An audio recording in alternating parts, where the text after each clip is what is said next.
Hello, good day everyone! It's me again, Ma'am Romela Official. Okay, into this vlog, isa na namang katanungan ang ating bigyang pansin ngayon. So, from Jane, no, sabi niya, gusto ko lang po magkaroon ng idea paano i-manage ang expenses kung isa lang sa amin ang nagtatrabaho.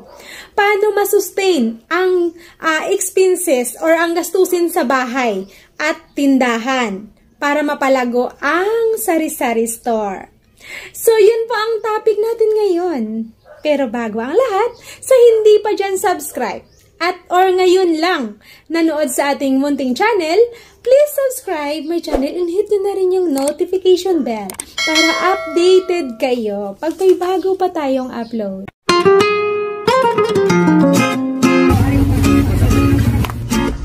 So, nandito na naman po tayo, mga Lodi. So, maraming salamat sa palagi ninyong pagsubaybay sa aking munting channel.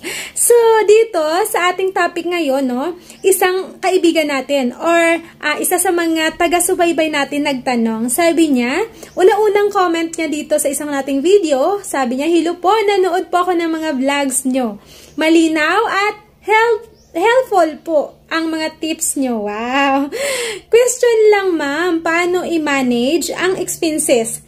Gastusin sa bahay at gastusin sa tindahan. Sabi niya, especially po sa mga nagsisimula pa lang sa sari-sari store. Baka pwede nyo po gawa ng vlogs. Thanks in advance. So, nag-reply tayo dito, no? Nag-thank you tayo doon at sabi ko sa kanya, try kong gawan ng content yung tinatanong niya. So, dito, nagpasalamat. Sabi niya, salamat po.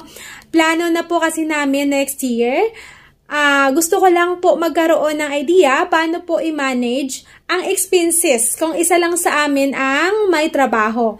Paano masustain ang gastusin sa bahay at tindahan para mapalago ang sari-sari store. So, yun ang topic natin ngayon at sisikapin ko yan na masagot based in my experience. So, ganito kasi yon. Masasabi mo lang na successful ang isang business kapag nahihigitan nito ang ating mga expenses. Or mas malaki ang kita kaysa expenses. Kaya kailangan alamin mo kung magkano yung kita mo at alamin mo rin kung gaano nga ba kalaki yung expenses mo.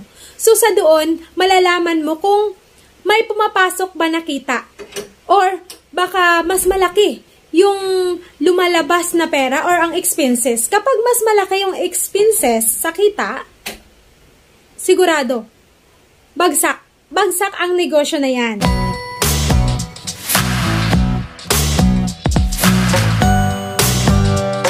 So, dito naman kay Ma'am Jane, no, okay yung idea na isa sa kanila yung magtatrabaho.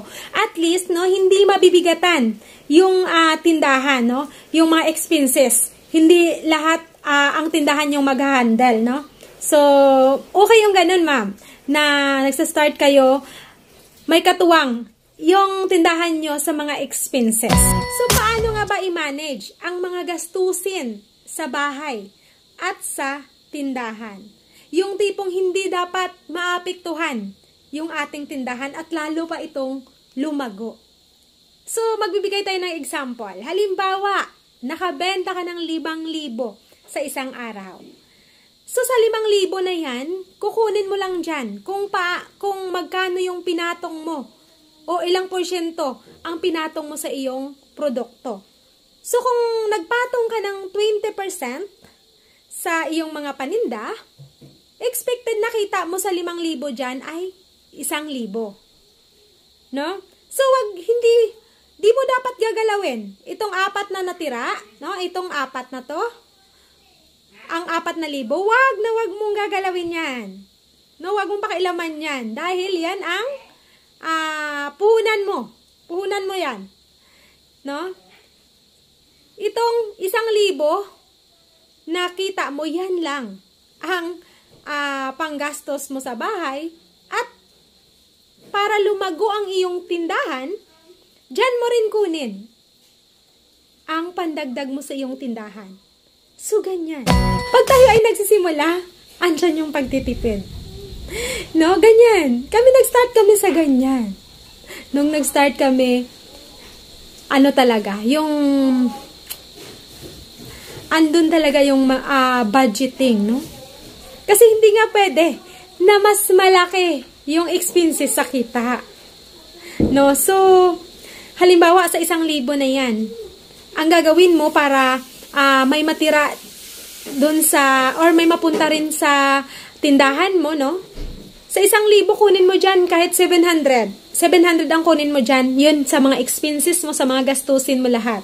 Yung 300 halimbawa, pandagdag mo sa iyong tindahan. Or kung anumang produkto na idagdag mo sa iyong tindahan. Sa ganun ay, hindi lang expenses mo or gastusin sa tindahan ang na-sustain ng tindahan mo. Kundi, pati yung mismong tindahan ay lumago rin. Kasi pag inubos mo yan, halimbawa, 1,000 inubos mo yan, gastos mo sa mga expenses mo lahat. So, walang kita ang tindahan na para talaga sa kanya. Hindi siya lalago.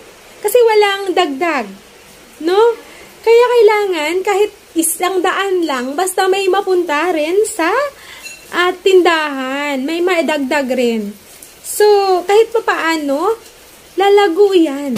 So, advantage talaga pag may sariling pwesto, no, yung may mga sariling pwesto, no, hindi na sila nagre-rent, no, so less expenses. Tsaka yung namuhunan gamit yung ipon lang nila, hindi yung may interest na pera, no, ganyan. So, ang hirap kaya kumita ngayon. So, kapag ang puhunan mo ay may interest, no, nahati mo pa ron ang kita mo sa interest ng pera, o diba? So, napaka-hassle, no? May maniningil sa'yo, tapos, ma-stress ka pa. So, kaya palagi kong sinasabi to, no, na, mabuti na kahit maliit lang yung puhunan mo. Basta, intact na papasok yung kita.